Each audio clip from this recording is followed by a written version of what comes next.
వచ్చిందని చెప్పి నన్ను మోసం చేసి ఇక్కడికి తీసుకొస్తావా? నువ్వు మాత్రం నన్ను మోసం చేయలేదు, పని మనిషిని చెప్పి మీ నాన్నగారు నీ కోసం బెగ పెట్టుకుని మంచం ఎక్కారు తెలుసా? అమ్మా అరుణమ్మా, వచ్చావా? నాన్నగారు చావు బ్రతుకుల్లో ఉన్నారమ్మా.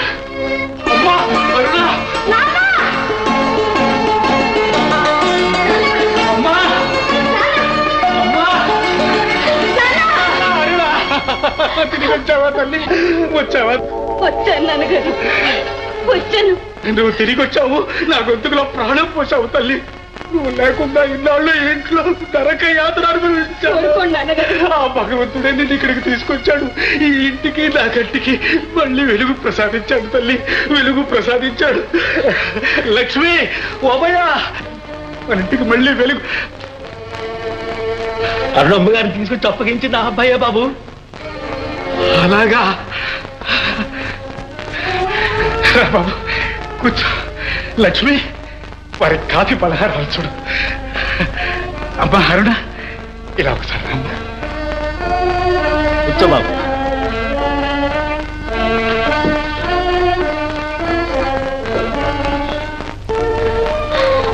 అమ్మా, ఆ డ్రాయర్ సురుగులో 10,000 రూపాయలు ఉన్నాయి, ఇలా తీసుకురామ్మా.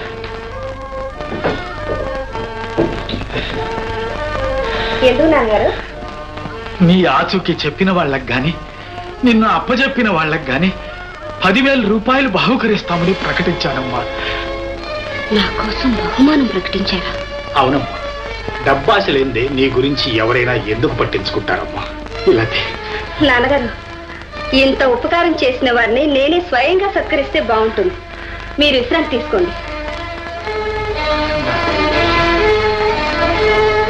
లక్ష్మి, కాసేపు మీరు బయటకు వెళ్ళండి. సారీ, మీకు నిజం చెప్పకుండా తీసుకొచ్చి మీ నాన్నగారికి అప్పగించినందుకు క్షమించు. అంత మాట ఎందుకులేండి. నా రహస్యం, మా నాన్నగారి ఆవేదన మీకు తెలిసింది. వచ్చిన అవకాశాన్ని ఉపయోగించుకున్నారు, ఇచ్చే బహుమానాన్ని పుచ్చుకుంటారు. బహుమానం? అవును, అందుకోసమేగా మీరు నన్ను ఇక్కడ అప్పచెప్పారు. ఏదో ఉద్యోగం దొరికిందని మభ్యపెట్టి నన్ను ఇక్కడికి తీసుకొచ్చింది ఈ డబ్బు కోసమేగా. తీసుకోండి. అరుణ, పెళ్లిగాని పిల్ల, తండ్రి చాటు బిడ్డ, ఆగర్భ శ్రీమంతురాలు అనవసరంగా అష్ట కష్టాలు పడిపోతోందని మీ మెత్తని మనసు కరిగిపోయింది. పరోపకారం కోసం నన్ను మా ఇంట్లో అప్పచెప్పారు, అంతేనా? సంతోషం, చాలా సంతోషం. మిస్టర్ అశోక్, ఎవరి దగ్గర నాటకం ఆడతారు? మీ ఆశయాలు, ఆదర్శాలు, అసలు స్వరూపాలు నాకు బాగా తెలుసు. మనిషికి డబ్బే ముఖ్యం కాదని ఆనాడు నేనంటే, ఈ లోకంలో డబ్బు కంటే ఇంకేది ముఖ్యం కాదని మీరు చెప్పిన మాట నేను ఇంతవరకు మర్చిపోలేదు. డబ్బు కోసం ఇంత నీచాన్ని కొడికెడతారని ఇప్పుడు రుజువైంది. గుడ్డిగా నమ్మిన దాన్ని, గాఢంగా ప్రేమించిన దాన్ని 10,000 రూపాయల కక్కుతూ పడి ఇంత మోసం చేస్తారనుకోలేదు. ఇంతకంటే నన్నే నేరుగా అడుగుంటే లక్షలు ఇచ్చేదాన్ని. మీరు చాలా పొరపడుతున్నారు. అవును, ఒకప్పుడు పొరపాటు పడ్డ మాట నిజమే. కానీ ఇంకెప్పుడు పొరపాటు పడను, మీలాంటి ఆషాఢభూతుల్ని నమ్మను. నాకింతటి చక్కటి గుణపాఠం నేర్పినందుకు మీకు చాలా థ్యాంక్స్.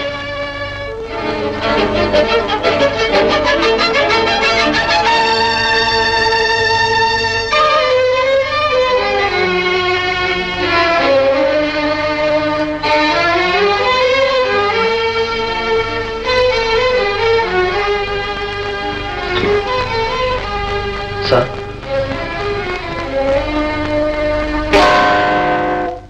అదేమిటి నాయన? ఈ డబ్బు నాకు అక్కర్లేదండి. ఈ 10,000 కాదు, 10 లక్షలు ఇచ్చినా నీ రుణం తీర్చుకోలేం బాబు. తీసుకో. వద్దండి, అభంశుభం ఎరగని ఒక ఆడపిల్లను అయిన వాళ్ళకి అప్పగించడం నా కర్తవ్యంగా భావించాను. మనోవ్యాధితో మంచాన పడి ఉన్న మీకు మనశ్శాంతి కలిగించడం నా ధర్మం అనుకున్నాను. అంతేగాని ఈ డబ్బు కోసం నేను మీ అమ్మాయిని ఇక్కడికి తీసుకురాలేదు.